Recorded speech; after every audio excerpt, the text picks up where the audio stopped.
भोपाल से प्रस्तुत हैं प्रादेशिक समाचार। नमस्कार, समाचारों के साथ मैं जितेंद्र रघुवंशी। पहले मुख्य समाचार। देश में अब तक 97 करोड़ 65 लाख से अधिक कोविड टीके लगाए गए। महाविद्यालयों में दाखिले का एक और मौका। प्रवेश के लिए 30 अक्टूबर तक फॉर्म भर सकते हैं विद्यार्थी। राज्य में इस महीने विद्युत उपभोक्ताओं की 97% शिकायतों का हुआ निराकरण। और मानसून की विदाई के बाद फिर बदला मौसम। उमरिया, मंडला, बालाघाट, सिवनी सहित 11 जिलों में कहीं कहीं भारी बारिश की संभावना।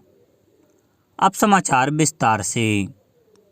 राष्ट्रव्यापी कोविड टीकाकरण अभियान के अंतर्गत देश भर में अब तक 97 करोड़ 65 लाख से अधिक कोविड रोधी टीके लगाए जा चुके हैं। केंद्रीय स्वास्थ्य मंत्रालय के अनुसार पिछले 24 घंटों में 41,20,000 से ज़्यादा टीके लगाए गए। शनिवार को 14,146 नए मरीजों में कोविड की पुष्टि हुई, जो 229 दिनों में सबसे कम है। देश में इस समय 1,95,846 रोगियों का इलाज चल रहा है, जो 220 दिनों में सबसे कम है। स्वस्थ होने की दर 98.1% हो गई है। 24 घंटों में 19,700 से अधिक मरीज स्वस्थ हुए हैं। अब तक 3 करोड़ 34 लाख से अधिक लोग संक्रमण से ठीक हो चुके हैं। सक्रिय मामलों की संख्या कुल मामलों की 1% से भी कम है। इधर प्रदेश में भी कोरोना वायरस के सफाई के लिए लगातार प्रयास जारी हैं। शिवपुरी जिले में 18 और 19 अक्टूबर को कोरोना से बचाव को लेकर कोरोना वैक्सीनेशन महाअभियान चलेगा। कलेक्टर अक्षय कुमार सिंह ने ग्रामीण आजीविका समूह की महिलाओं के साथ कल लोगों को जागरूक किया। इस दौरान घर घर पहुंचकर दूसरा डोज लगवाने की अपील की गई। उधर देवास जिले में कोविड-19 रिकवरी रेट 99.34% हो गया है। यहाँ भी टीकाकरण का कार्य जारी है। गृह मंत्री डॉक्टर नरोत्तम मिश्रा ने रविवार को दतिया के ग्राम हिड़ोरा एवं ग्राम गढ़ी में आयोजित कार्यक्रम में ग्रामवासियों को सरकार द्वारा चलाई जा रही जन कल्याणकारी योजनाओं की जानकारी दी।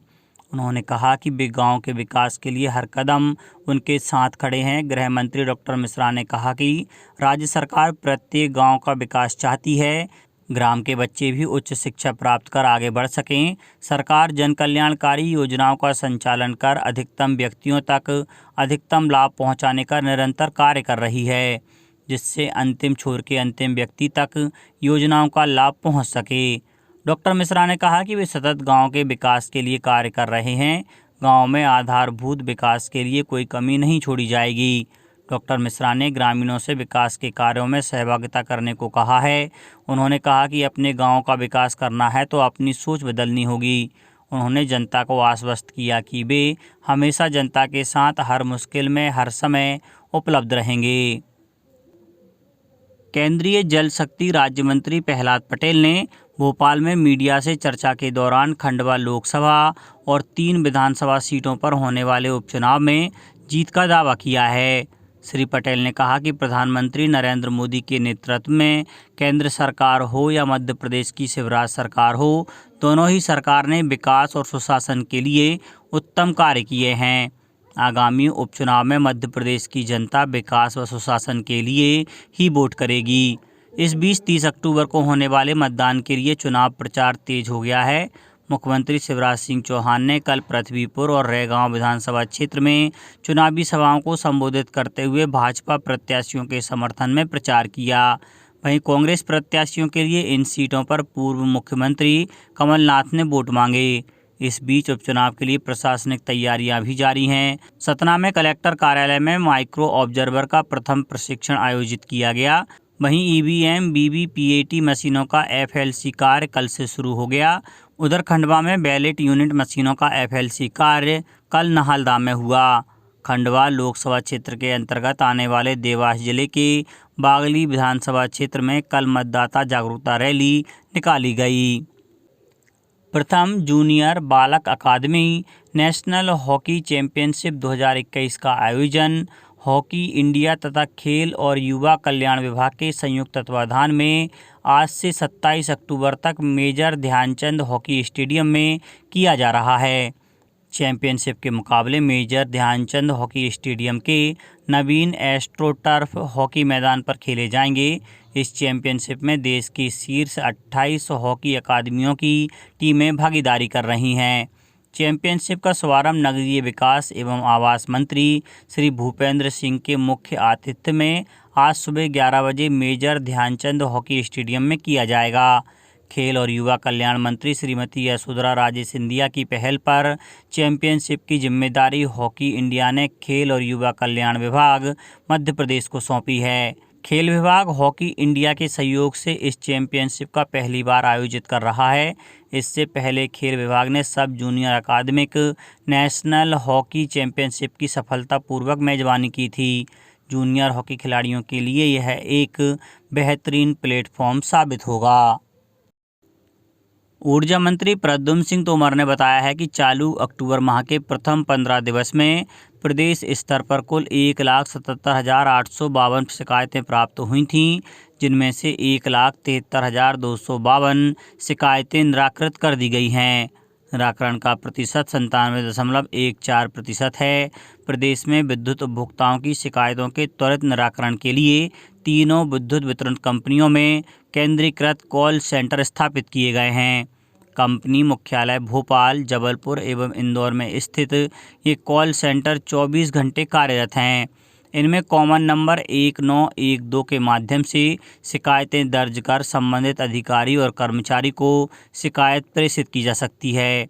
शिकायतों के निराकरण के पश्चात कॉल सेंटर से उपभोक्ताओं का फीडबैक भी लिया जा रहा है। राज्य शासन ने प्रदेश के 1,301 सरकारी और प्राइवेट कॉलेजों में छात्रों को दाखिला दिए जाने का एक और मौका देने का निर्णय लिया है। एडमिशन लेने से चूके छात्र अब 21 अक्टूबर से एडमिशन ले सकेंगे। इस साल 10.5 लाख सीटें हैं। छात्र इसके लिए 30 अक्टूबर तक फॉर्म भर सकेंगे। उच्च शिक्षा मंत्री मोहन यादव ने यह जानकारी देते हुए बताया कि छात्रों के हित को ध्यान में रखते हुए यह निर्णय लिया गया है। उन्होंने बताया कि इस शिक्षण सत्र में अब तक 6,31,000 छात्र छात्राएं प्रवेश ले चुके हैं। इसमें 75 एडमिशन शासकीय कॉलेजों में हुए हैं।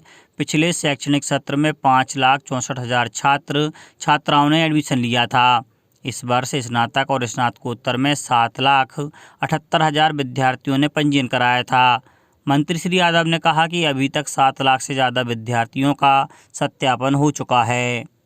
अब बात मौसम की। प्रदेश में एक बार फिर मौसम ने करवट बदली है। शनिवार शाम अचानक मौसम बदला और राजधानी भोपाल समेत कई क्षेत्रों में बारिश हुई। भोपाल के अलावा इंदौर, जबलपुर, उज्जैन, सागर जिलों में कई जगह तेज हवाओं के साथ बूंदाबांदी हुई। मौसम विभाग के अनुसार राजधानी भोपाल समेत पूरे राज्य से मानसून विदा हो चुका है। इसके बावजूद मौसम में बदलाव हुआ। भोपाल मौसम केंद्र के वरिष्ठ वैज्ञानिक HL कपाड़िया ने बताया कि वर्तमान में अरब सागर और बंगाल की खाड़ी में निम्न दाब क्षेत्र बन रहा है, जो मध्य प्रदेश में भी सक्रिय है। मौसम विभाग ने उमरिया, मंडला, बालाघाट, सिवनी, डिंडोरी, श्योपुर, शिवपुरी, बैतूल, बुरहानपुर, राजगढ़ और गुना जिलों में कहीं कहीं भारी बारिश की चेतावनी दी है। वहीं जबलपुर, शहडोल और रीवा सहित सभी संभागों के जिलों में गरज चमक के साथ तेज हवाएं चलने की संभावना जताई है। अब कुछ समाचार संक्षेप में। विधानसभा अध्यक्ष गिरीश गौतम रीवा जिले के देवताला विधानसभा क्षेत्र में जन समस्याओं के निराकरण के लिए 24 अक्टूबर से 7 दिवसीय साइकिल यात्रा करेंगे। अनूपपुर जिले में अब तक 13,000 से अधिक किसानों ने धान विक्रय के लिए पंजीयन कराया है। जिले में 10,000 मीट्रिक टन धान उपार्जन का अनुमान है। भोपाल के वरिष्ठ पत्रकार चंद्रभान सक्सेना के निधन पर मुख्यमंत्री शिवराज सिंह चौहान ने दुख जताते हुए श्रद्धांजलि अर्पित की है। और रतलाम जिले की पिलौदा तहसील में एक बस अनियंत्रित होकर नदी में उतर गई। हालांकि इसमें किसी के हताहत होने की खबर नहीं है।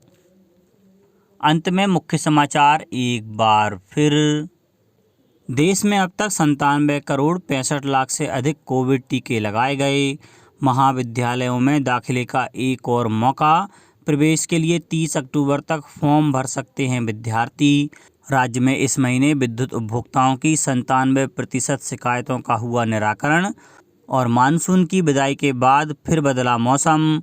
उमरिया, मंडला, बालाघाट, सिवनी सहित 11 जिलों में कहीं कहीं भारी बारिश की संभावना।